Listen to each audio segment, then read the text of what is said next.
Hey guys, welcome back to another video. This is Swiss. Today I'm going to talk about Decentraland. It has been a while and I have an idea for a video, and I got this idea from a community member who contacted me, and he asked me about why do I speak about Hyperfy, and is Hyperfy potentially a better metaverse than Decentraland is.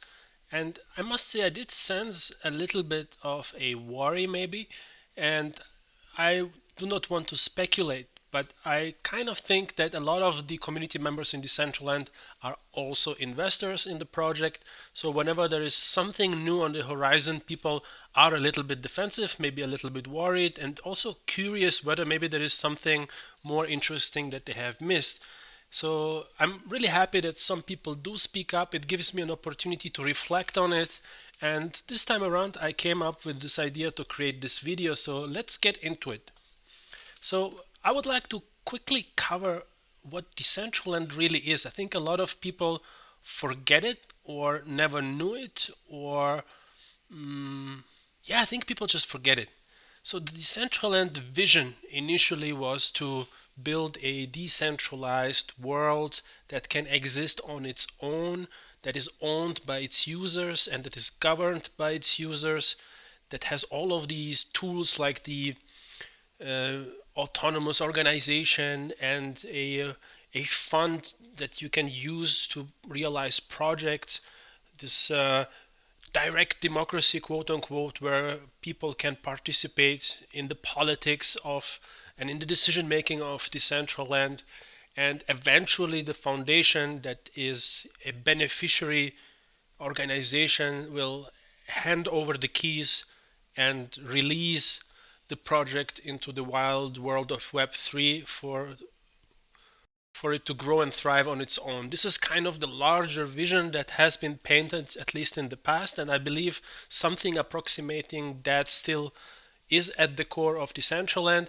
Now, of course, we can argue if we are very successful at realizing that, if we are getting closer or moving away from this ideal, but the original idea was had that component to it of that should kind of represent this whole Web3 philosophy, right? Now, that is the actual special thing about Decentraland, this idea. And I think the foundation team, pays a huge price maintaining this ideal, because I believe it's so much easier to build a performing metaverse tech without having to pay attention to this whole quote unquote decentralization component of it, right? So just because there is that big vision, they cannot necessarily compete with a project that does not have to be decentralized. And this comparison does come up from time to time, especially now that we have several dozens of metaverses popping up left and right. They are all fairly centralized entities that are run on one single server somewhere in the cloud and controlled by one private company or a couple of guys running a project. So there, if the project decides to close down, all of the land that is being owned is just going to kind of um, disappear along with that centralized project. Whereas Decentraland, in theory, is designed in a way that even if it would collapse for some reason, there would be opportunities and options to bring it back to life, as the fundamental ownership structure would still exist on the web, and you could spin up a few nodes and you can revive Decentraland should another team be willing to take on the challenge. So there is a bit of a component of a project that is supposed to exist forever and should be fair and available to everyone. Now, this is the core idea of Decentraland. And of course, the foundation has the incredibly difficult job to act as if they are this neutral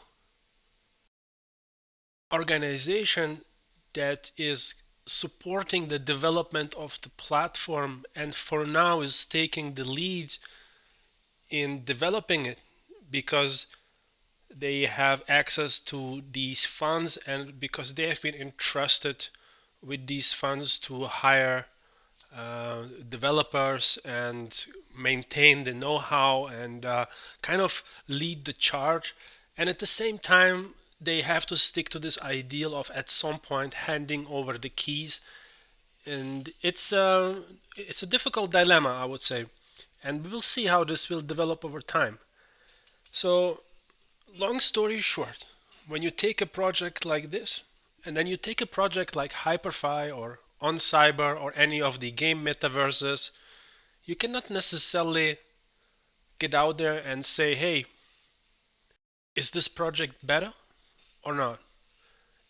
Because the answer will always be, it depends.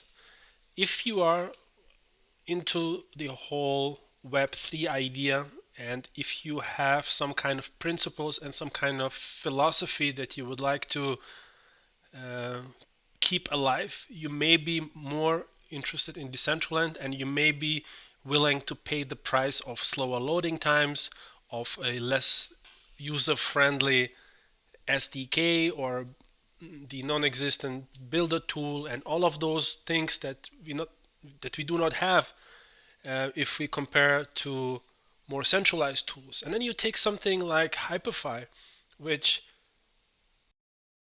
which essentially took all of the important components that a user needs and just made them easily accessible to the point and performing. And I think yes, it is better in many ways, but it does not live under that heavy burden of having to deliver on that philosophy.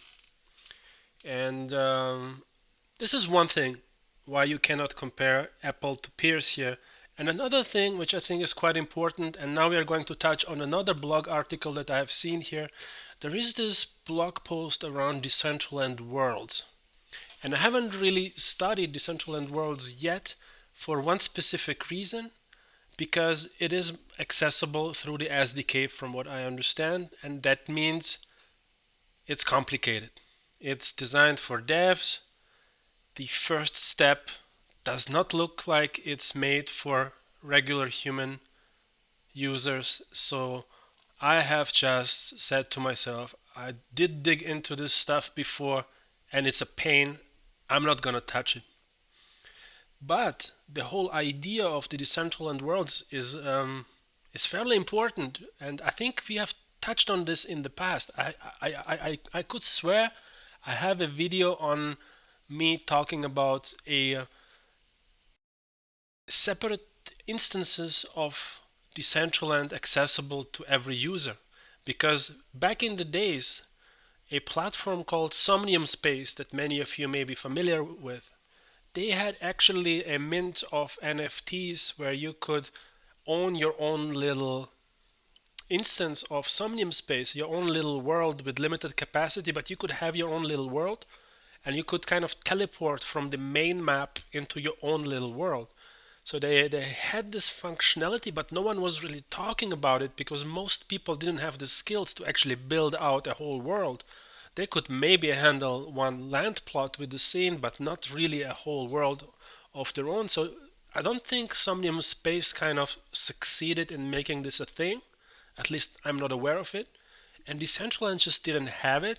And now, almost 2.5 years later, they are actually launching this this Decentraland Worlds platform because I believe the whole rise of platforms like On Cyber, for example, and now also Hyperfy, of course, kind of show that there is a trend towards isolated standalone worlds where you can actually have full control over the environment instead of living on a map. Like Decentraland is a huge map, and we do have a little blog post for that. Let's pull it up.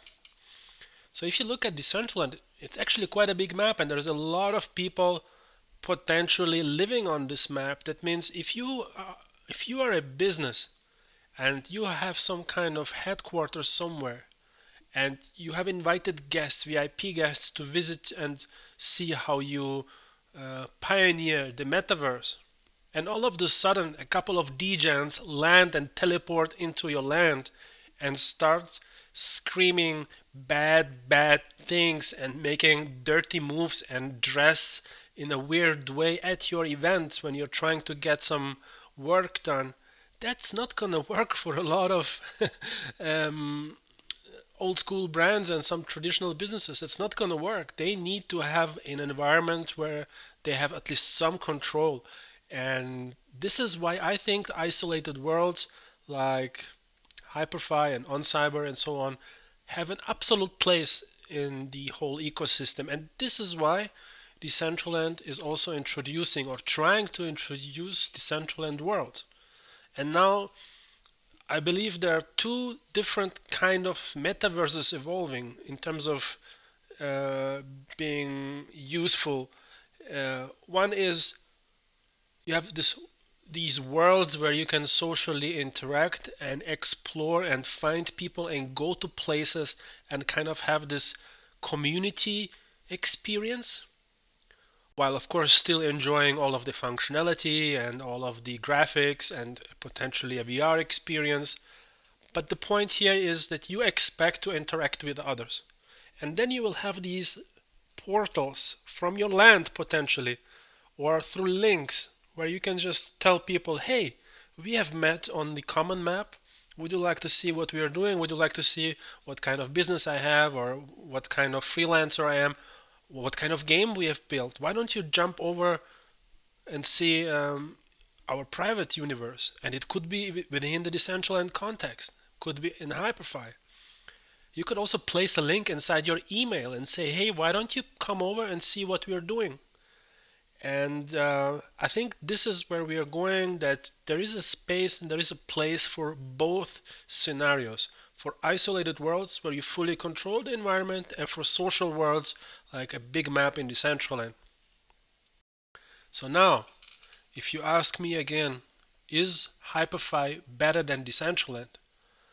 If you mean Decentraland worlds by Decentraland, I would say absolutely yes. And I'm not gonna get a lot deeper on why, but for the most part, if you had to summarize it, I would say it's just, and I haven't opened it, I haven't used it, but I know it without touching it, or at least I strongly suspect that it's made for devs. It's made for developers, and even if you are a designer and you can put up a building on there and somehow you manage to upload it and to position it, and it's you can still not do much more than that. You can still not properly stream, it will be a pain. You cannot properly show videos, it's going to be a pain.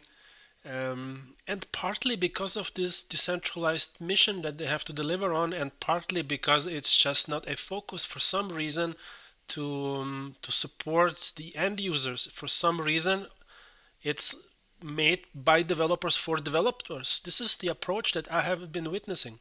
And no hard feelings, but it's the truth.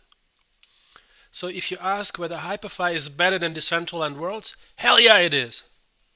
But if you ask me whether Hyperfy is better than the regular Decentraland, I would say no, man. You cannot compare these two things. These are two different use cases. And I think they would go hand in hand. I would love to have a nice piece of land, a little embassy in Decentraland, from which I could open up a portal to my Hyperfy world. And I would love to have some avatar system that supports both worlds, so I can maintain my identity jumping from one to the other and back. And I would love to have fast loading times so the experience is somewhat seamless. Yes, I think both of those are complementary and not competitors. And this is true for all of the other metaverses which are being built as well. Alright, this has been a long rant, guys. I hope this was useful. I hope I was able to kind of deliver on what you expected. And I'm probably not going to get into the editor, although I would like to get into the editor real quick, because to be honest, if you want to know what it would take for the Decentraland worlds to compete properly with Hyperfy, if you would compare this subcomponent to Hyperfy, it would definitely be the Decentraland editor. This is something that I've been asking for 3 years straight, And 3 years down the line, we are still here. And now they have published this blog post, and I think maybe this is the light at the end of the tunnel, because even though all of this stuff is still focused on devs, there is at least some hope for the editor version 3 sometime in the future that should make creation of interactive scenes without code. I mean, you're not gonna see this combination of words in the Decentraland documentation very often without code. So I'm excited for this. As soon as Decentraland focuses on building stuff for non-devs, I think the platform is going to go to the next level, and I'm going to be back and all over it, and I'm going to be excited. But until now, it's just been a pain. It's been a pain, and there is a reason why most of the land is still unpopulated, even though, yes, there has been some progress, but it's too hard. It's too hard. Alright guys, I hope you enjoyed this content. If you did, please subscribe to the channel. I talk about this type of things all the time from now on. And if you hit the like button, more people from Decentraland are going to see this. And maybe this would be good. Alright, take it easy and I see you in the next one. Bye bye.